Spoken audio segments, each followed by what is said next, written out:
Welcome back to the Ozarks. Today we're putting in the second floor. Unfortunately, I say unfortunately because as you can see behind me, there's no window. I made this rookie mistake to not special order doors and windows ahead of time. And so now, because there's lead time when you special order, we're waiting for this stuff to come in. And so we're kind of stuck because all the other framing is done. So in order to keep making progress, we're putting this floor in and we're going to put some plastic up to protect it from the rain. This is going to be a video with a bunch of different mistakes, starting with that lack of planning for special ordering stuff. We should have had a nice spreadsheet for when we needed stuff and how long we thought it was going to take. That's a big lesson learned. But there's also a bunch of stuff around the floor.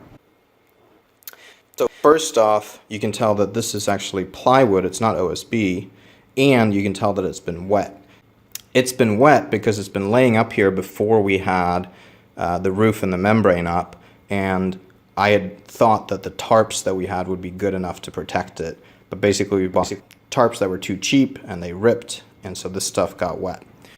Question 2, why is this plywood? Well, I had this thought when we were planning it that if I just bought some really nice plywood, I could leave that exposed from underneath, and that way I'd save a bunch of time hanging drywall on the roof. That did not come to pass, partially because it's miscolored now from being wet, partially from the fact that it just aesthetically doesn't look very good.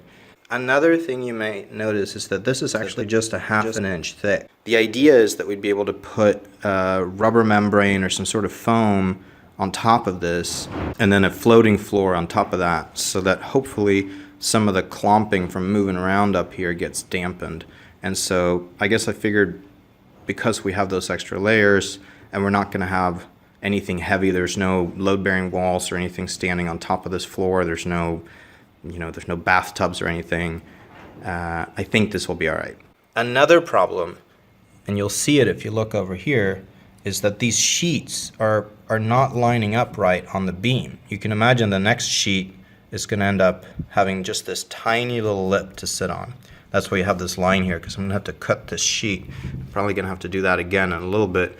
Basically, when you buy actual subfloor, it's not exactly 4 by 8 feet. It's spaced a little bit so that you can have spacing between each sheet and still have everything line up.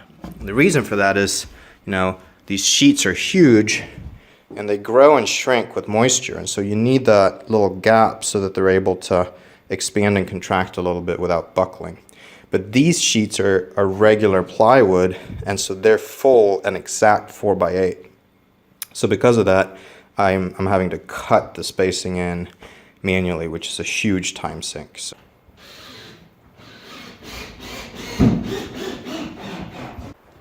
The bit broke. Phillips bits are garbage. You need to buy Torx bits.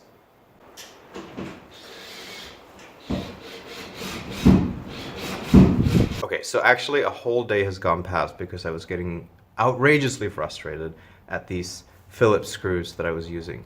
Basically, we bought a box of Phillips construction screws instead of Torx construction screws by accident, and so far, laying 2 sheets, I've busted 4 of these impact grade bits.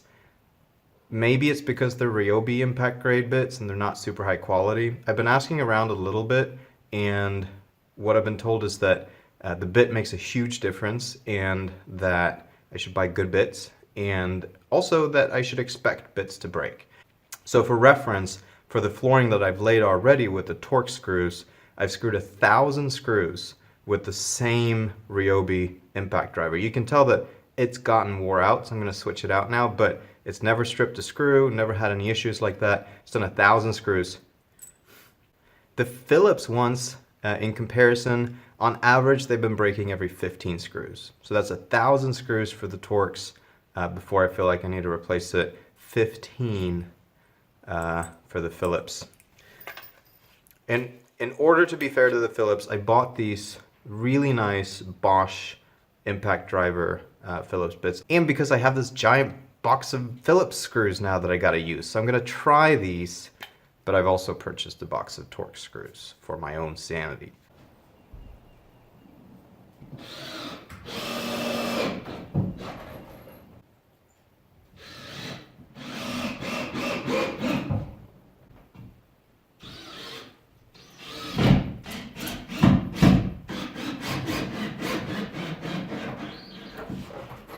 Okay, I genuinely did not expect this, but I've done 100 Phillips screws now with this little Bosch bit, and it really made a big difference. The bit hasn't broken, it's barely worn. I still think it's a win for the Torx because it was doing really good without a really expensive bit, but I guess this means that if you are using Phillips, you can get by quite well if you just buy really high-end bits. I'll leave an affiliate link for these Bosch bits in the description. And that's the end of all the subfloors in the whole building. So now we've got all the framing and all the floors.